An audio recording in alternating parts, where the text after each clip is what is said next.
Hello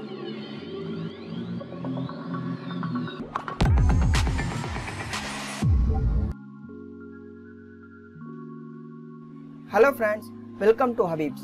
நான் உங்க ஹபீபுல்லா. இன்னைக்கு நம்ம இந்த வீடியோல என்ன பார்க்க போறோம்னா UI and UX டிசைனர்ஸ்க்கு தேவையான விஷுவல் பெர்செப்ஷன் பத்தி தான் நம்ம இன்னைக்கு பார்க்க போறோம். ஸோ அதுக்கு முன்னாடி என் சேனலை சப்ஸ்கிரைப் பண்ணாதவங்க சப்ஸ்கிரைப் பண்ணிடுங்க. நான் டெய்லி UI and UX பற்றி நிறைய வீடியோஸ் டிப்ஸ் அண்ட் ட்ரிக்ஸ் எல்லாமே கொடுத்துட்ருக்கேன். உங்களுக்கு எதனா டவுட்ஸ் கமெண்ட்ஸ் எதுனா இருந்துச்சுன்னா கமெண்ட் செக்ஷனில் கமெண்ட் பண்ணுங்கள். நான் வந்து வாட்ஸ்அப் நம்பரும் கொடுத்துருக்கேன். உங்களுக்கு எதனா டவுட்ஸ் கமெண்ட்ஸ் இருந்துச்சுனாலும் வாட்ஸ்அப்பும் பண்ணலாம். அதில் நான் உங்களுக்கு கூடிய சீக்கிரம் உங்களுடைய டவுட்ஸை கிளியர் பண்ண பார்க்குறேன். ஓகே, இப்போ நம்ம வீடியோக்குள்ளே போகலாம். இப்போ ஃபஸ்ட்டு வந்து நம்ம பார்க்க போகிறது என்ன அப்படின்னு பார்த்தீங்கன்னா விஷுவல் பெர்செப்ஷன் அப்படின்னா என்ன அப்படின்னு சொல்லிட்டு பார்க்க போகிறோம். ஸோ இது எதுக்காக யூஸ் ஆகுது அப்படின்னு பார்த்தீங்கன்னா, ஸோ விஷுவலாக நம்ம வந்து ஒரு பொருளை பார்க்கும்போது நம்மளுடைய ஐ அல்லது பிரெயின் எப்படி ஒர்க் ஆகுது அப்படின்னு சொல்லிட்டு பார்க்கலாம். ஸோ இப்போ வந்து எக்ஸாம்பிளுக்கு பார்க்க போனோம்னா இந்த விஷுவல் பெர்செப்ஷனே நான் எப்படி எழுதியிருக்கேன் அப்படின்னு பார்த்தீங்கன்னா, ஸோ கட்டாக எழுதியிருக்கேன். பட் உங்களால் ஈஸியாக அதை ரெகனைஸ் பண்ண முடியுது. ஸோ இதுதான் வந்து விஷுவல் பெர்செப்ஷன் அப்படின்னு சொல்லிட்டு. ஸோ இந்த பெர்செப்ஷன் வந்து நம்ம நார்மலாகவே வந்து நம்ம பார்த்தோம் சைக்காலஜியாக நம்ம வந்து பார்த்தோம் அப்படின்னு பார்த்தோம்னா 5 டைப் ஆஃப் மெத்தடில் வந்து ஒர்க் ஆகுது. எப்படி அப்படின்னு பார்த்தீங்கன்னா taste, sight, touch, smell and sound இது மூலயமா வந்து ஒர்க் ஆகுது. பட் நம்மளுக்கு வந்து UI டிசைன்ஸ்க்கு தேவையான எப்படி அப்படின்னு பார்த்தீங்கன்னா நம்ம வந்து சைட் மூலயமா தான் பார்க்குறோம். அதாவது நம்ம வந்து கிராஃபிக்கல் இன்டர்ஃபேஸை வந்து யூஸ் பண்ணி தான் நம்ம வந்து என்ன பண்ணுறோம் அப்படின்னு பார்த்தீங்கன்னா, ஸோ இந்த விஷுவல் பெர்செப்ஷனை நம்ம வந்து யூஸ் பண்ணுறோம். ஸோ இந்த விஷுவல் பெர்செப்ஷன் எப்படி ஒர்க் ஆகுது அப்படின்னு பார்த்தீங்கன்னா, நீங்கள் நார்மலாகவே பார்த்தீங்க இப்போ ஒரு லைட்ஸ்லாம் இருக்கும். நீங்கள் அந்த லைட்ஸ்லாம் பார்த்தீங்கன்னா அந்த லைட் வந்து வெறும் அமைஞ்சு தான் எரியும். பட் அந்த விஷுவலாக நீங்கள் பார்க்கும்போது அந்த லைட் வந்து ட்ராவல் பண்ணிட்டு போகிற மாதிரி இருக்கும். நீங்கள் நிறைய லைட்ஸ்லாம் பார்த்துருப்பீங்க. ஸோ அந்த லைட்ஸில் வந்து உங்களுக்கு வந்து எக்ஸாம்பிளுக்கு சொல்ல போனோம்னா ஒரு டைம் லைட் இருக்கும். அந்த டைம் லைட்டில் வந்து ஒரு 100 லைட்ஸ் இருக்கும். அந்த 100 லைட்ஸும் வந்து வெறும் ஆஃப் ஆகி ஆன் ஆகி எரியும். ஸோ இந்த மாதிரி தான் அது எரியுமே தவிர அது வந்து ஒரு இடத்துலேருந்து இன்னொரு இடத்துக்கு ட்ராவல் பண்ணுறது இல்லை. ஸோ இது நம்மளுக்கு பார்க்கும்போது எப்படி இருக்கும் அப்படின்னு பார்த்தீங்கன்னா, ஸோ அந்த லைட் வந்து ஒரு இடத்துலேருந்து இன்னொரு இடத்துக்கு ட்ராவல் பண்ணுற மாதிரி இருக்கும். அதாவது மூவ் ஆகிட்டு போயிட்டு இருக்க மாதிரி இருக்கும். பட் அந்த இடத்துல லைட் வந்து ஆஃப் ஆகி ஆன் ஆகி மட்டும்தான் எரியுமே தவிர ட்ராவல் ஆகாது. ஸோ இதுதான் இந்த இடத்துல என்ன சொல்லியிருக்காங்கன்னா, it may appear to observe as a single light is a moving around the vacuum அப்படின்னு சொல்கிறாங்க. ஸோ எப்படின்னா இப்போ ஒரு இடத்துலேருந்து அது மூவ் ஆகிற மாதிரி நம்மளுக்கு தெரியுது. ஸோ அந்த நம்ம பிரெயின் எப்படி ஒர்க் ஆகும் அப்படின்னு பார்த்தீங்கன்னா, நம்மளுடைய கல்ச்சர், நம்மளுடைய அதாவது நம்மளுடைய இருக்கிற இடம், அதுக்கு தகுந்த போல் நம்ம என்னென்ன படிச்சிருக்கோம், ஸோ இது எல்லாத்தையும் அதை வச்சு என்ன பண்ணோம் அப்படின்னு பார்த்தீங்கன்னா அது ஒரு விஷயத்தை அது ரெகனைஸ் பண்ணோம். ஸோ அந்த ரெகனைஸ் பண்ணுறது தான் எப்படி நம்மளுக்கு காமிக்குது அப்படின்னு பார்த்தீங்கன்னா, ஸோ அது வந்து ஒரு விஷுவலாக காமிக்கும் போது அந்த லைட் மூவ் ஆகிற மாதிரி காமிக்குது. ஸோ அடுத்தது எக்ஸாம்பிள் ஒன்று பார்த்தீங்க அப்படின்னு பார்த்தீங்கன்னா, இந்த இடத்துல ஒரு ட்ரையாங்கிள் இருக்கிற மாதிரி உங்களுக்கு தெரியுது. பட் அந்த இடத்துல இருக்கிறது ஒரு ட்ரையாங்கிள் கிடையாது. ஸோ நம்ம பிரெயின் எப்படி அதை ரெகனைஸ் பண்ணுதுன்னா, அந்த இடத்துல ஒரு ட்ரையாங்கிள் இருக்கிற மாதிரி ரெகனைஸ் பண்ணுது. பட் இந்த இடத்துல ட்ரையாங்கிள் இல்லை, வெறும் வந்து ஒரு போக்கேமான் வந்து 3 போக்கேமான் வச்சுருக்காங்க. ஸோ அந்த 3 போக்கேமானை அது என்ன பண்ணுதுன்னா ஃபில் பண்ணிடுது. அந்த இடத்துல ஒரு கேப்பை ஃபில் பண்ணுறதுனால என்ன ஆயிடுது அப்படின்னு பார்த்தீங்கன்னா, நம்மளுக்கு ஒரு ட்ரையாங்கிள் மாதிரியான ஒரு ஷேப் நம்மளுக்கு அந்த இடத்துல ஒரு தெரியுது. ஸோ இதுதான் வந்து என்ன சொல்கிறாங்க அப்படின்னு பார்த்தீங்கன்னா விஷுவல் பெர்செப்ஷன் சொல்கிறாங்க. ஸோ இந்த விஷுவல் பெர்செப்ஷன் தான் எந்த இடத்துல நம்ம யூஸ் பண்ணலாம் அப்படின்னா UI டிசைனில் நம்ம எந்தெந்த இடத்துல யூஸ் பண்ணுவோம், எப்படி யூஸ் பண்ணுவோம், ஏன் யூஸ் பண்ணுவோம் அப்படின்னு சொல்லிட்டு தான் நம்ம பார்க்க போகிறோம். ஸோ இப்போ பார்த்தீங்கன்னா இது கூட பார்த்தீங்கன்னா உங்களுக்கு எப்படி தெரியும் அப்படின்னு பார்த்தீங்கன்னா, இந்த இடத்துல ஒரு டாக் ஓடுற மாதிரியே இருக்கும். ஸோ டாக் வந்து இந்த இடத்துல ஓடுற மாதிரி உங்களுக்கு தெரியுது. பட் இந்த இடத்துல ஒரு டாக் ஓடலை. இந்த இடத்துல என்ன ஆகுதுன்னா ஒரு எல்லா டாட்ஸும் இருக்குது. அந்த எல்லா டாட்ஸும் வந்து லைட்டாக மூவ் ஆகிட்டு இருக்கு.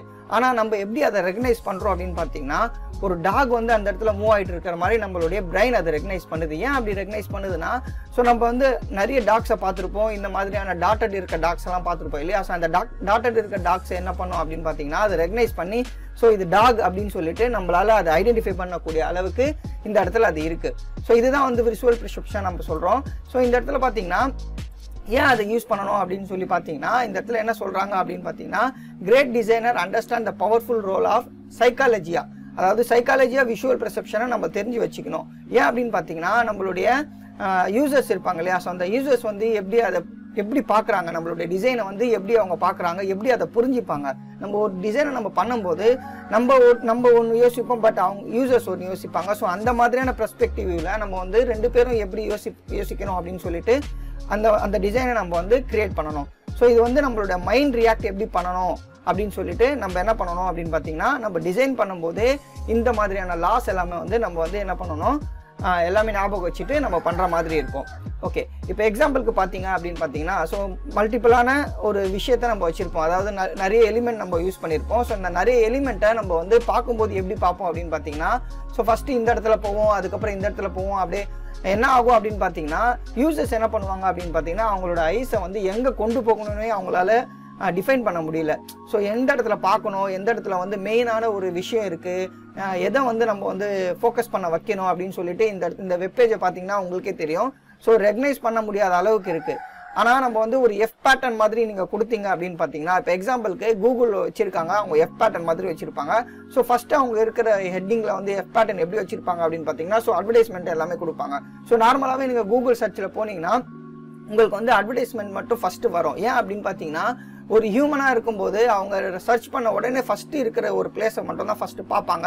அதுக்கப்புறம் எஃப் பேட்டர்னில் வந்து அவங்க மூவ் ஆகிட்டு போயிட்டே இருப்பாங்க.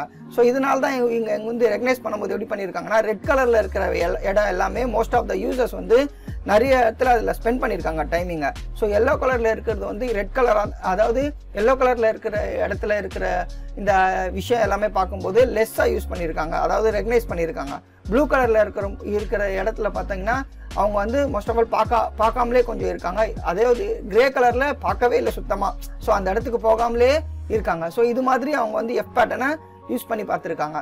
ஸோ இதே விஷயத்தை தான் வந்து கூகுளும் என்ன பண்ணுறாங்கன்னா அவங்களுடைய சர்ச் இன்ஜினில் வந்து யூஸ் பண்ணுறாங்க.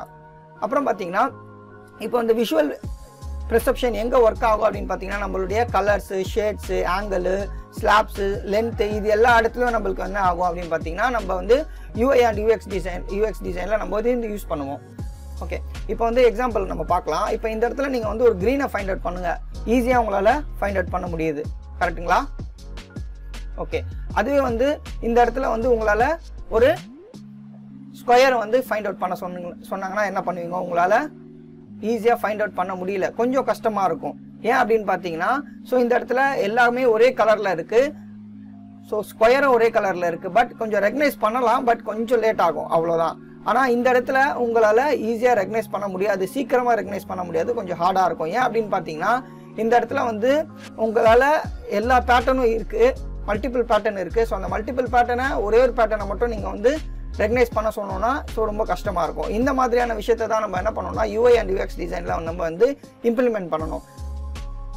இப்போ வந்து நீங்கள் இந்த விஷயத்தை எல்லாமே பார்த்துட்டு இதில் வந்து ஒரு கெஸ்டல் பிரின்சிபல் இருக்குது. இந்த பிரின்சிபல் வந்து நம்ம வந்து என்ன பண்ணலாம் அப்படின்னு பார்த்தீங்கன்னா, நெக்ஸ்ட் வீடியோவில் நான் உங்களுக்கு என்னென்ன பிரின்சிபல் இருக்குது, என்ன மாதிரியான அந்த பிரின்சிபலை வந்து UI அண்ட் UX டிசைனில் நம்ம வந்து யூஸ் பண்ணலாம் அப்படின்னு சொல்லிட்டு நெக்ஸ்ட் வீடியோ போடுறேன். ஸோ அந்த நெக்ஸ்ட் வீடியோவை நீங்கள் மறக்காமல் பாருங்கள். அதுக்கு முன்னாடி என் சேனலை சப்ஸ்கிரைப் பண்ணாதவங்க சப்ஸ்கிரைப் பண்ணிடுங்க.